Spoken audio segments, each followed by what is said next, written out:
Hi everyone, it's Tuesday morning and as I said in my last video, which was last Wednesday I believe, I had a funeral to go to on Thursday and I really haven't felt up to doing very much. So I wanted to come back on and just give a few more of my thoughts regarding the beautiful one and check out what's been going on. Sorry you heard my stomach rumble then. Check out what's been going on a little bit. I haven't watched much. And I was wondering actually whether Salah has actually bought her air ticket by now,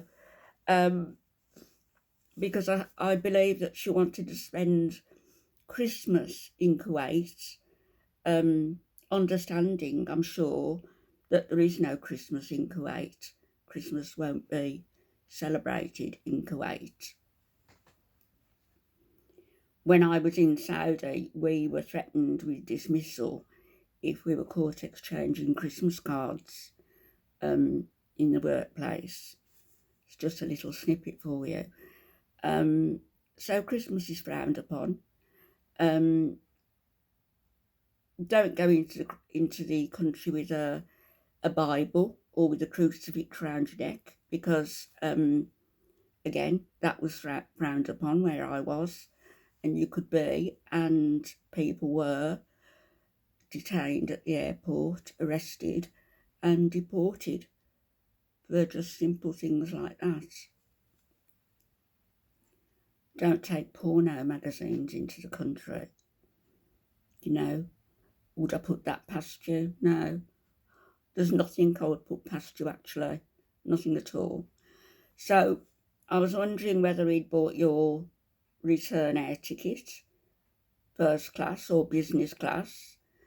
If you're going to stay for 3 months, you'll need a visa. So I guess all that's been sorted out by him as well. Plus your accommodation. Where is it you're going to be staying? Because as an unmarried man and woman, as unrelated people, you're not going to be able to share accommodation. Or at least if you do, you're risking jail time. Has he told you that? Or I don't know what his living situation is. I know he's a Syrian working in Kuwait. Is his accommodation provided by the company he works for? Is he rooming with people? Either way, that's going to have to be sorted out. As a woman travelling alone in Kuwait, of course, you are at liberty to get your own hotel accommodation. So I guess as Mr. Moneybags is paying for your return business class, first class air tickets, he's going to be paying for your 5-star hotel accommodation also. And I guess he's gone into all these things with you about everything that you, after all, you've known him for 3 weeks now. My goodness, in the Chantal verse, it's a lifetime, isn't it? Let me just show people this. This video was made by you on the 29th of September. It's now the 25th of October. Within the space of 3 or 4 days of this video, you were wearing a hijab. Let's just get some context here, shall we?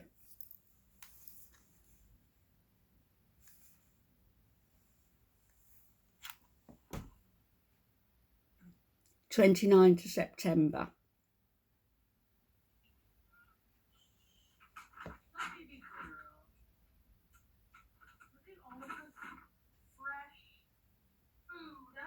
The States, and you were throwing fresh food for BBJ and Sam on top of their stale food. Hi! Hi! Hi! Hi! Hi! Hi! Hi! Hi! Hi! Hi! Hi!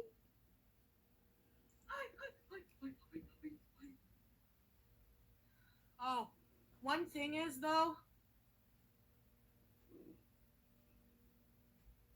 Yeah. It's gone off.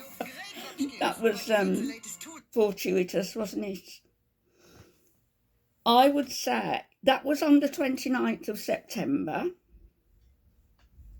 Hang on. 29th of September. And then the first time you wore a hijab was when?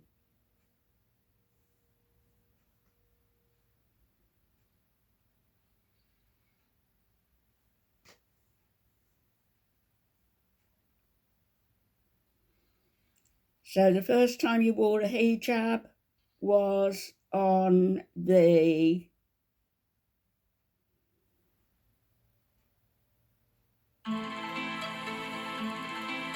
5th of October, 5 days later.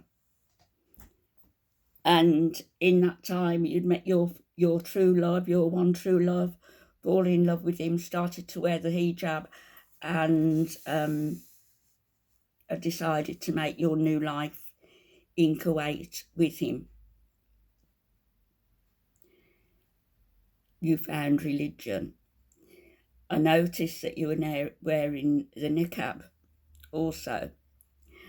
That only lasted for a day or two, I believe, covering your, from the top of your snout to, well, there, and then the hijab covering the rest. You can't jump from wearing a hijab one day to wearing a niqab the other day and then deciding you're not going to wear either, or it's either or. If you've progressed from wearing the hijab to wearing the niqab, then stick to it. And the next step should be a progressive step.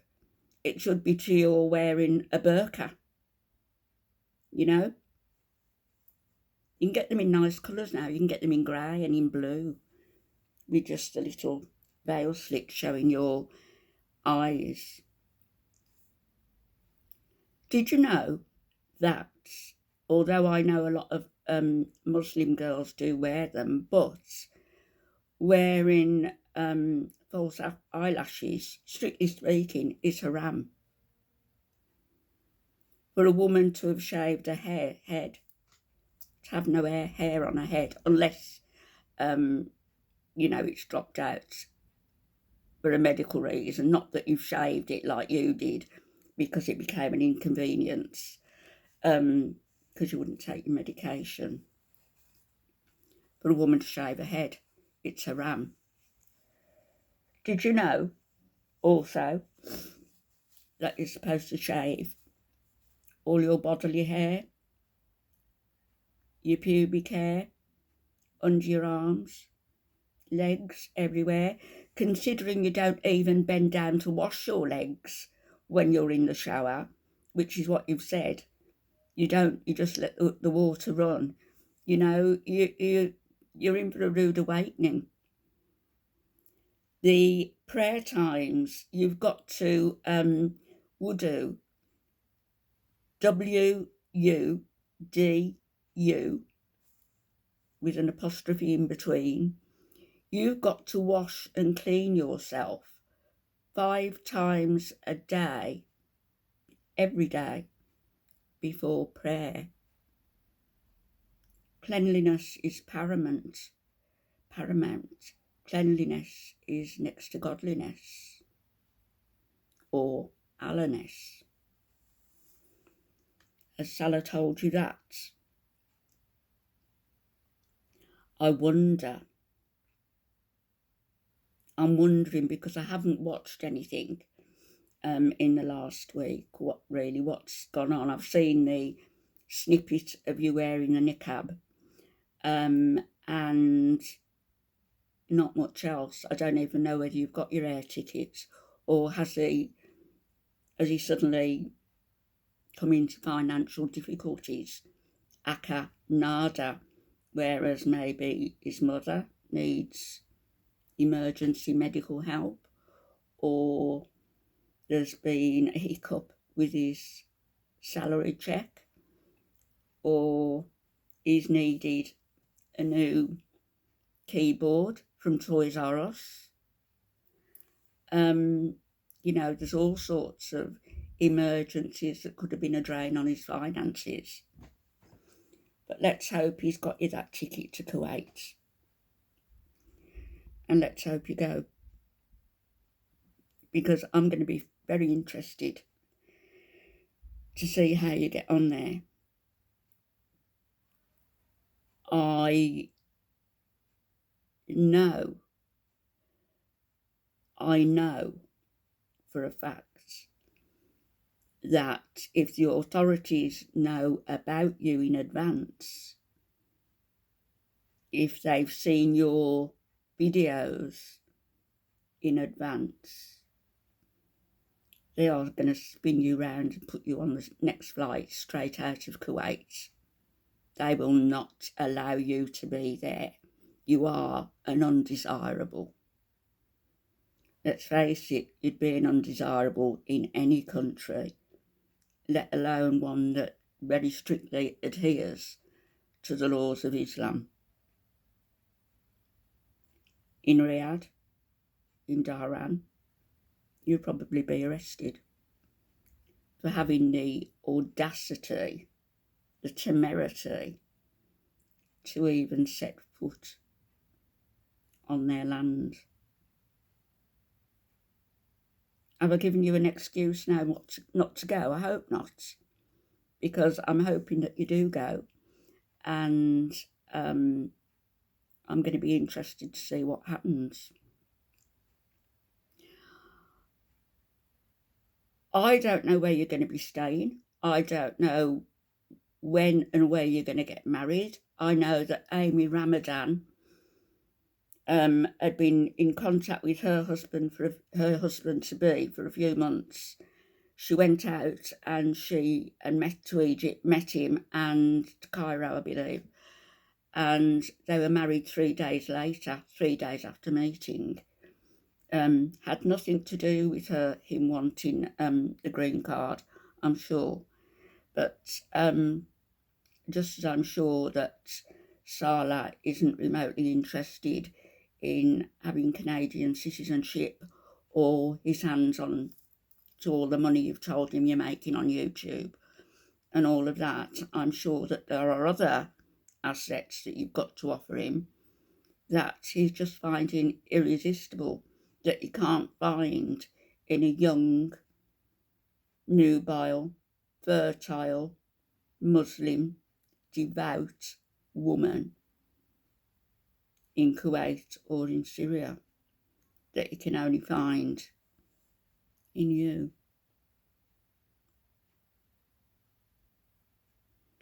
One other thing, I'm glad that Salah isn't a cheapskate and he's getting you first class or business class seat, because I know that in Cuba you overspilled, didn't you, both sides, so that the armrest on each side, you were taking up the whole armrest and then some. Half of that armrest is for the person in the next seat. So you would not only have been overspilling into their place because you're too cheap to buy a second seat, but that was a 4 or 5 hour flight, and you said you had difficulty holding it in, that you couldn't go to the loo because you wouldn't fit into the in the bathroom on the plane. So I think the journey to Kuwait from Ottawa has got to be 15 hours plus. It's got to be. And that's not counting if there's, connections. So I don't know how you're going to fare. My advice to you, as a £450, £500 woman, which you've got to be by now because you've put weight on since Cuba, is to wear a diaper. And you know, that's just logical. If you can't get to the bathroom, what else are you going to do? It's something that you're going to have to do. But the things I would tell you to look out for: watch out for photographs on your phone that might be OnlyFans material, because if the authorities check your phone and come across them, straight to jail. Do not pass go. Do not collect $200. Don't take any magazines in that are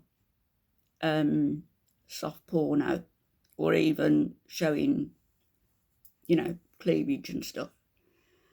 Don't take Bibles in your suitcase. Not that you would anyway.